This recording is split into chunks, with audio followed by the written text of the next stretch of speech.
Hey, what's up everyone? I hope you're all having a wonderful day or night, but for now, let's get into the video. The number one reason why a man doesn't get the lady of his dreams is he's too much in his feminine and not in his masculine.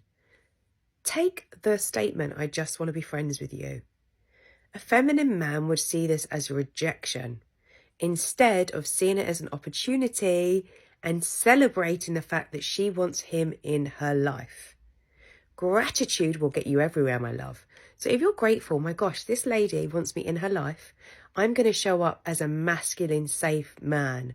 I'm not going to take it as rejection. I'm going to be consistent. I'm going to show up even more. I'm going to check in. I'm going to make sure she's okay. I'm going to give her safety, reassurance, consistency.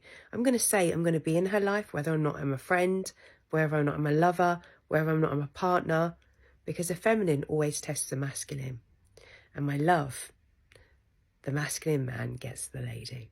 Yes, they do, just not that one. Oh no, but wait, can I be there to provide a shoulder to cry on while she's going on dates with all the a-holes? While me being the masculine man that I am, I'm gonna be trapped in her friend zone forever? Oh yeah, that sounds really appealing, but still I don't think I'm gonna do that. That makes me a man in my feminine whatever, sure, why not? Also, what you're talking about is me trying to manipulate her into maybe giving me a chance, and I don't think I'm gonna do that either.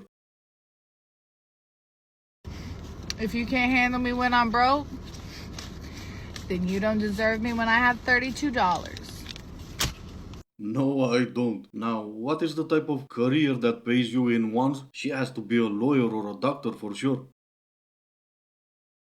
Isn't it crazy that we get into relationships with people? A lot of us have gotten into relationships with people that are narcissistic, like no one's behind the wheel, and emotionally illiterate, don't know how to connect, none of those things. We're codependent, we're unhealed, we have all these traumas and wounds, and we don't even recognize that. And so we're in a relationship with someone that we're craving love and emotional intimacy from them, and they're incapable. Like, they're not capable of ever being the person that you would want them to be. And guess what? They're not going to be that person with anyone else because they can't. They have brick walls around their heart. They're never going to be able to have emotional intimacy with anyone because they don't have it with themselves. They don't take relationships seriously. They don't know how to connect. They have such fears. They have such walls up. They have such a facade of who they are.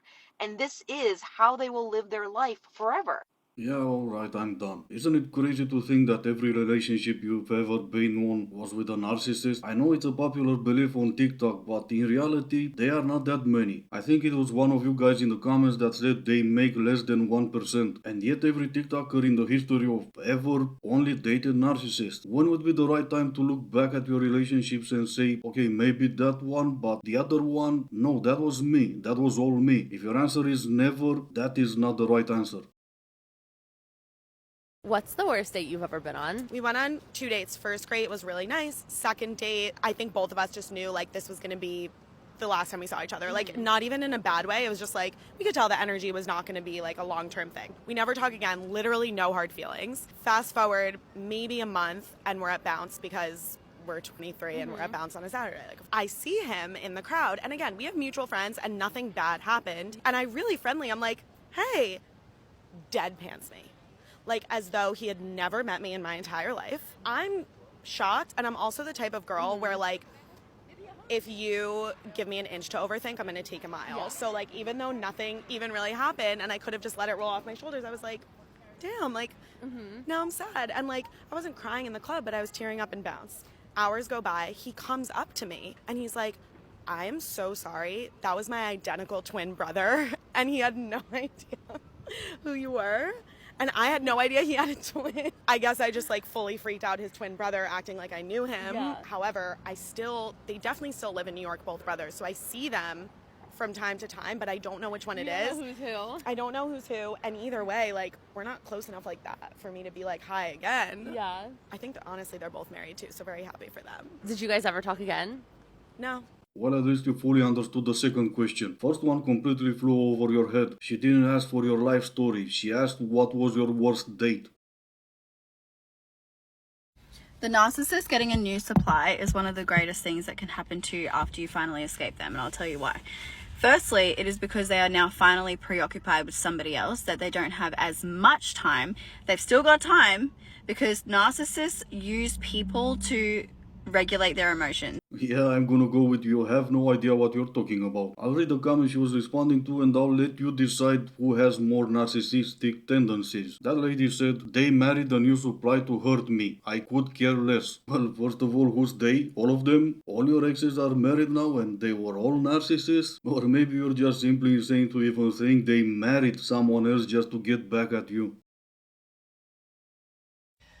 Okay, so I want to talk about dating apps because I just kind of thought about this the other day.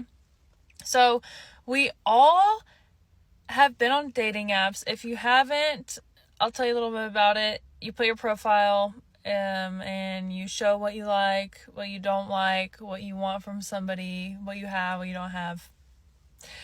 Okay, you know why all these people turn out to be different in 3 months, the 3-month rule, than they were in the beginning is because you literally just put your information of what you want out of a human in your dating app and what you're compatible with in your dating app, so they perceive what you gave them. You are literally giving them directions on how to win you over. And then all of a sudden, in 3 months, that's not actually who they are because they just read your dating app, and then they automatically, I don't even know if they intentionally do it. A lot of people, I'm sure, intentionally do it, but they're doing what you want in the beginning and what you need from somebody because you are literally handing it to them like a book.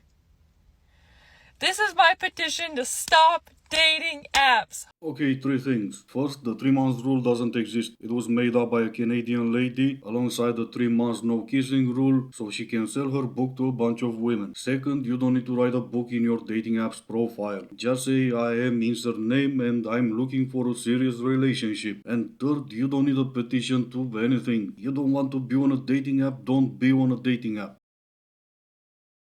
I'm manifesting my husband by the end of this year, part 3. I just moved to Dubai. I have my very first Tinder date tonight, so I wonder Why would other girls say anything about it on other days? Aren't you all supporting each other no matter what? if he's here, so I gotta go, but wish me luck. Nah, you don't need luck, you're manifesting. Am I being crazy to think if you're single and have been single for a while now, and you've even reached a point when you're manifesting a husband because nothing else worked, you should maybe not be a dating coach?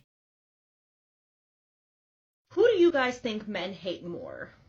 Child-free women or single mothers? Patriarchy hates women who are not suffering, women who are thriving. Generally speaking, single child-free women and single mothers will be the most hated because their existence alone is a challenge to the patriarchy. Yes, of course, because they're thriving. Got it. In reality, there's no hatred towards them because no one really gives a shit about how you live your own life. In girl world, Halloween is the one night a year when a girl can dress like a total slut and no other girls can say anything about it. Why would other girls say anything about it on other days? Aren't you all supporting each other no matter what?